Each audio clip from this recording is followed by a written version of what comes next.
Mavzer Çatır Records. Arka mahalle torbacı, üst sokakta fuhuş var, dışarıda bekler ambulans. Kollarımda kelepçe var, galiba fazla içtim, doğru değil gördüklerim. Kaybetmeye başlayınca aklımı delirdim. Son dediğim her şeyi sarıp durdu ellerim. Bir hayli bitkinim, yabancılaştı gözlerim. Derdi kadehe doldurup da sek içince düştü beyin. Yoluma devam etmek istedikçe düşürdüler beni. Hangisinden bahsedeyim, abiden mi kardeş mi? Veyahut yar dediğim kalleş mi? Söyle beyim, feyim olmak istemedim. Hakkımı istedim, dışarıdan gören değil ortamındaki dışlar beni. Sigaram hep kafamda dönüp durur, bir nevi anestezi. Bilirsin unutmak öyle basit değil, çevir gelsin. Sanırım boş işlerdi, yine de hasta beyin. Olur da ölürsem arkamdan gülümseyin. Gel bir defa gör bakalım, her şey öyle basit mi? Bataklık her yer, düşünce yok lan, elmel iterler. Birader seni de harcar ezerler. Paran varsa bitene kadar can ciğerim derler.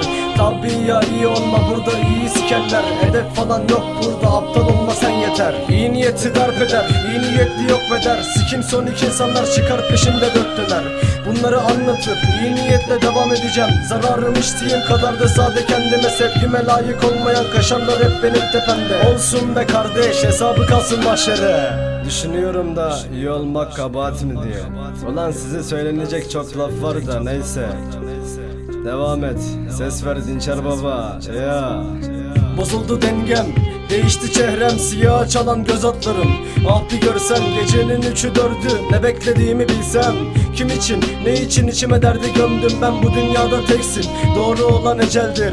Bırak be hayallerim, paket paket elimdedir. Çarşafı bol kes, bu gece ölümü görmeliyim. Anne gözüme öyle bakma, uykularım yarım benim. Bilirsin yaram derin, bilirsin kolum kesik. Paket oldum köşe başında, hüzüne sardı hep beyin. Anne kusura bakma sakın, kapına geldim hep içim. Sar beni kollarına, yüzün bana cennet gibi. Gidiyorum bu şehirden, günahlarımı yanıma alıp. Beni sevmesen de fark etmez, anladın mı? Kafam hep yolundadır, biraz da sonundayım. Hikayem dumanlıdır, ciğerlerin parçalanır. Çek hayallerine bir fırtına sen çek.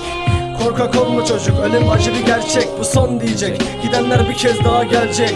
Dönüp geriye bakma, işi düşen yetişecek. Dostlarla aynı yerde ölümü bekledik hep. Kahpe dünya yeter artık, dönmeyi kes. Bir öylesin bir böyle, vuruldum her yerimden, paça dolu yaşantım. Gülümsemekte ne? Eyvallah çektim ulan geçmişime. Ellerimde kelepçe var, yarınlar uzak bize. Gözlerim kıpkırmızı, düşüşlerdeyim yine. Bir poşet tesellim olmuş benim, bu halim nedir böyle? Neden böyle? Ellerim kalem tutmaz anne, cigara saran parmaklarım sarardı ince ince. Saçların yüzün hatta ayakların cennet anne. Böyle olsun istemezdim, kusura bakma affet anne.